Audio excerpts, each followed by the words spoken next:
things that you need to know for Monday, November 14th. This is your daily financial news. Number one, we need to understand that the Fed and Jerome Powell are likely not happy with what happened in the stock market after the CPI reading of, 7.7? This is the headline reading last week. Stock market took off. I think S&P was up 6 or 7%, NASDAQ 8, all of these things. How do I know that the Fed's not happy? Well, Jerome Powell's number one lieutenant, Waller, came out and in his first interview since the CPI reading of last week said the following things. And I took these comments from his speech. One, everyone should take a deep breath, calm down. We have a ways to go. As far as Fed speak goes, that is a pretty clear statement. But Waller is not done. Number two, CPI is just one data point. Fair? We knew that the market would react when we slowed down. Hence, the meeting minutes were seen as dovish, but Powell was seen as hawkish. We are planning 50 basis points in December. Clear as day. Housing market in the U.S. will be just fine. And finally, the household balance sheet are solid. So again, what I go to here is we are going to hear Fed presidents speak. As I shared with you a couple of weeks ago, I believe the Fed is fracturing. I believe what we are seeing is there are people that clearly want to slow down quickly and maybe even pause early next year. And there are people going, hey, let's keep going, let's go higher, let's break something, and then we will go backwards. At this point, you and I can talk about December. According to Waller, 50 basis points is the number. We obviously get a jobs reading, a CPI reading before the December 14th meeting, but I think it's clear that 50 and a step down from 4 consecutive 75 basis points is coming. The question I have is, what will the first meeting of 2023 be? Will it be another 50? Will it be a second pause to 25? Or will it be the proverbial pause? It's going to be very interesting. But again, we have lots of data between now and then. And as Waller said, the CPI reading is just one data point. I would ask you, I would strongly suggest that you wait for the PCE reading later. I think it's next week. Specifically PCE core. Powell has told us that is the one he is watching most closely. PCE core. So that comes out next week. Again, there's a lot of talk about CPI. I've even mentioned it over the weekend that there was these adjustments to healthcare. That will not happen in the PCE reading. So let's wait for PCE next week. Next, I am by no means a crypto channel, but what is going on in that market is something that we at least need to talk about. Obviously, the FTX fiasco. Now we have another potential bank run in crypto.com. These exchanges appear to be suffering from loss of faith. Not to mention that crypto.com accidentally sent $400 million to another organization, another crypto exchange, by mistake. That is a hell of a mistake. So again, something to watch. If you have your stuff out there, be careful. It's as I think they say, not your keys, not your coins, or something like that. Again, I'm out of my depth, but yeah, this loss of faith in this space has been very interesting to watch from afar. KPMG has joined the housing crash mantra. Couple of things about KPMG. KPMG talked about a housing crash of 15% in 2023. National housing crash of 15% in 2023. Couple of things I want to remind you of. This is just my opinion. Use it for what you would like. Remember, the 52-year spreadsheet highlighted for you and me in the greatest real estate crash we have seen in the last 50 years, in a time where all of the debt appeared to be toxic, the worst year was negative 8.9%. Now we had 5 years of negative, so the collective totality of those 5 years was almost 30% nationally. I have a hard time just making the logical leap that we could have a crash in 2023 that is almost 2 times as bad as the worst we saw in the Great Recession. Is a 15% housing crash possible over 4 or 5 years? Absolutely. Is it possible for a housing crash of greater than 15% if you adjust for inflation, as George Gammon reminds us? Of course. However, to say you're going to have a 15% nominal housing crash in 2023, to me, doesn't hold water given history. We don't have waves of inventory of forced sellers. It doesn't compute. If KPMG would have said negative 15% between 2023 and 2025, that is something where I could go, okay, let's see. I don't believe it. My opinion hasn't changed. I think we're relatively flat for 5, 6, 7 years. But hey, that's at least a discussion worth having. But to call 15% in a year that is almost twice the worst of the Great Recession,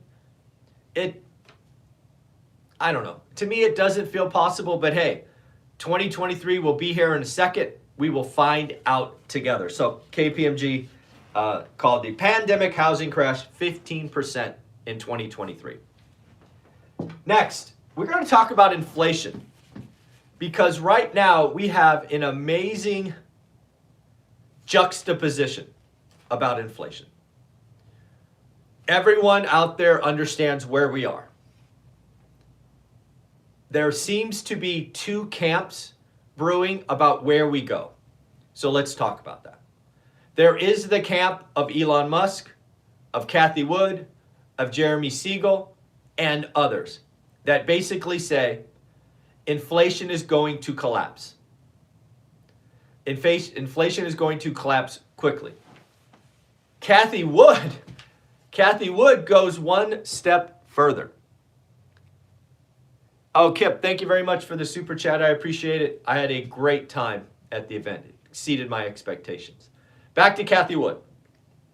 Cathie Wood said, not only is inflation going to fall, but she said that we could get to disinflation, meaning negative number, like 1929. I want to make sure I have this right.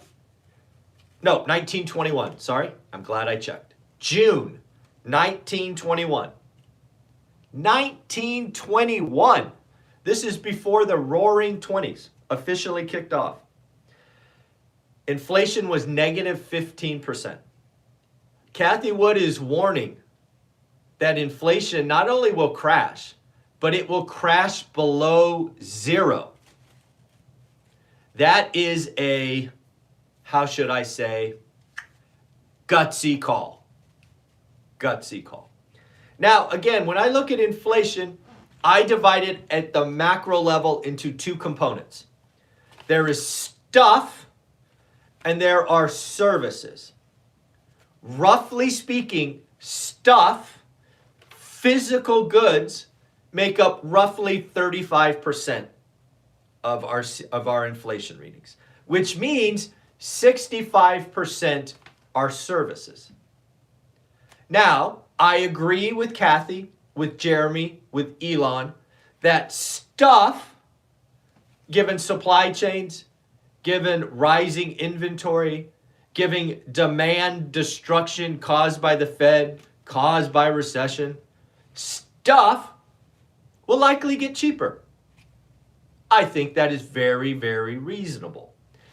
But however, I believe services won't. When you look at services, labor is the largest component of that. And I believe we are going to have 5 to 10 years of wage inflation. I believe the U.S. employee is going to get theirs. They have been appreciated. I don't know what the right word is here, but they need to get theirs. I believe unions like the rail, like Teamsters, like all of these, they are going to hold strong. They are going to get they're not employees, but they're union members what they deserve. That is going to happen throughout. I believe we have 5 to 10 years of wage inflation, which will be a good thing, especially as we bring manufacturing home. It is more expensive to build in the U.S., and that is okay. I think that is what is going on. So again, I can't see negative 10% disinflation. If you can, let me know in the comments below. I don't know how we get there, right? I understand demand destruction. Got it. Check. I understand supply chains working themselves out. Check. I even know too much inventory on the shelves. Got it. Check. But really, that 35% is going to be so discounted as to take this down 65%? I don't see it. So that's one side of the equation. The other one, Barron's. Barron's wrote a very, very interesting article. Barron's talked about the fact that every single time inflation is over 6%, it takes up to a decade to get inflation down. That is very, very interesting. Because again, I think what Powell is looking at in Waller, as we just talked about, I think they know they are in for a fight. I think what you are going to hear more and more from the hawks on the Fed is we're going higher, we're going higher. Because again, the Fed has two things that they can do. There's obviously the rate increases that you and I see every 6 weeks, but the Fed has one more tool. Shh. It's called the media. The Fed is using the media to get Wall Street, get Main Street to understand that rates are going up.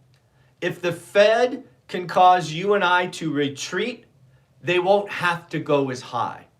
Why is Waller, point number one up here, so upset?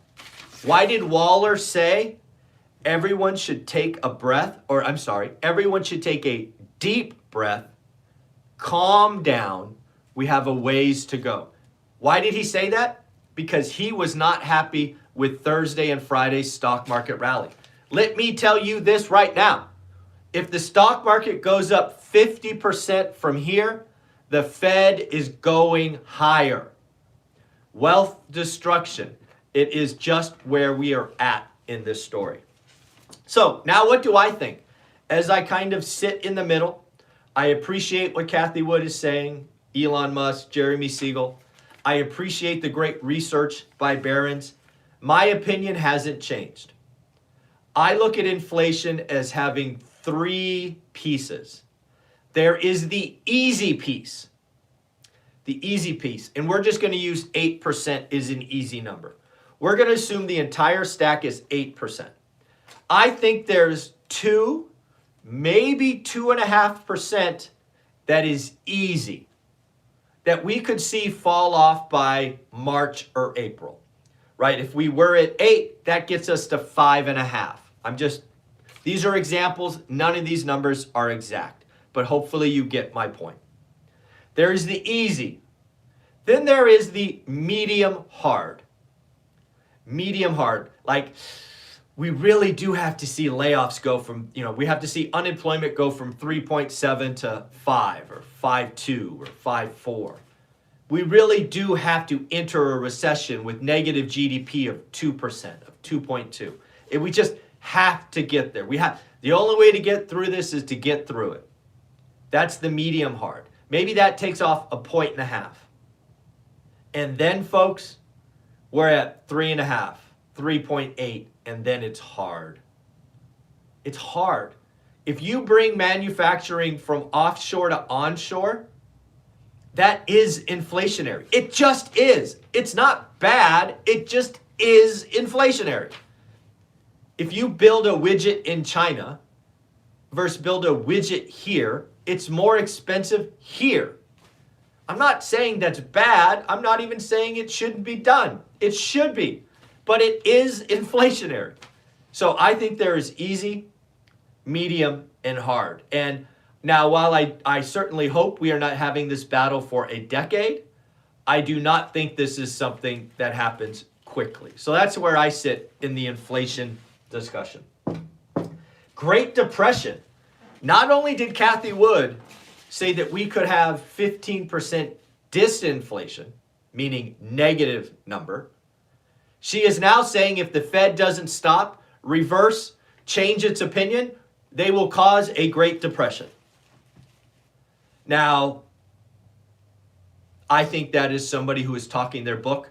I think that is somebody who is highly levered to unprofitable companies that are getting spanked and smoked and may not exist soon. But folks, Cathie Wood has just got $1 billion. People gave her another $1 billion over the last 90 days. Can't make this up. Can't make this up. So I've got a lot of questions about the first One Rental at a Time Mastermind event. So let me tell you what is happening with the video. I have it recorded. Step 1, I paid to get that done.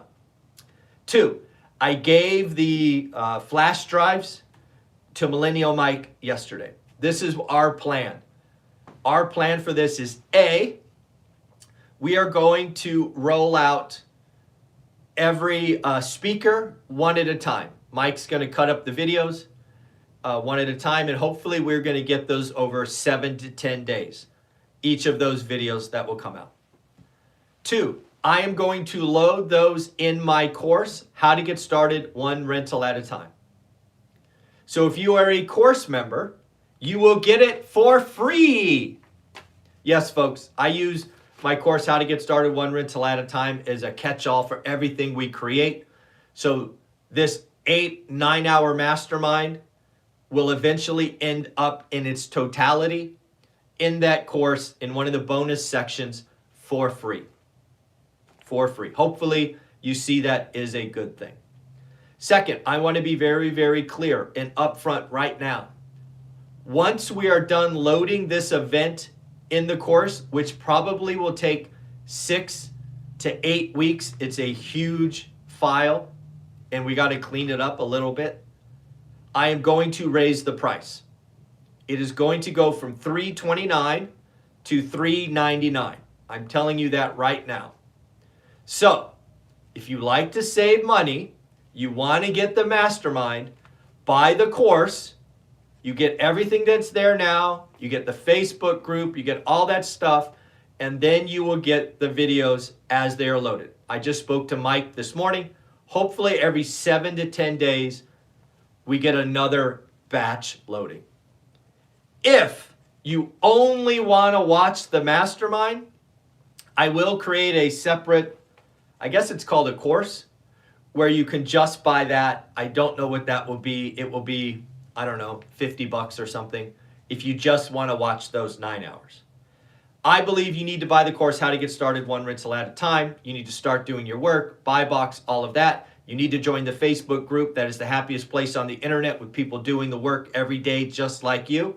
And of course, now you're going to get 8 hours of recording of my first mastermind event for free.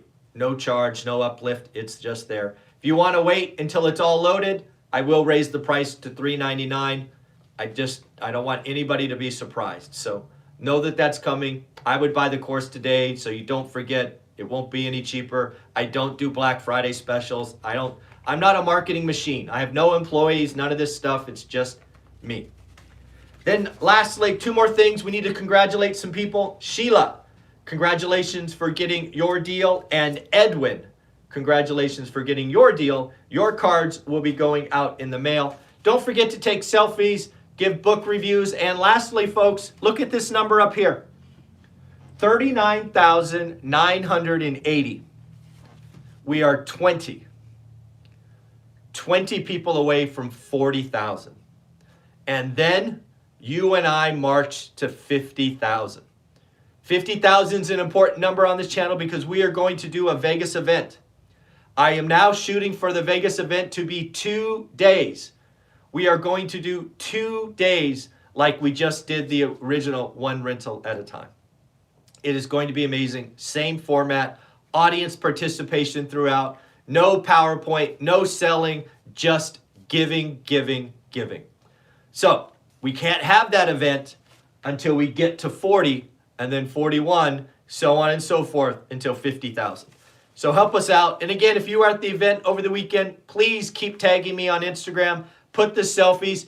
If you are in my private Facebook group, post some pictures so others see what happened. And again, Sheila and Edwin, congratulations. Have a wonderful day. Bye-bye.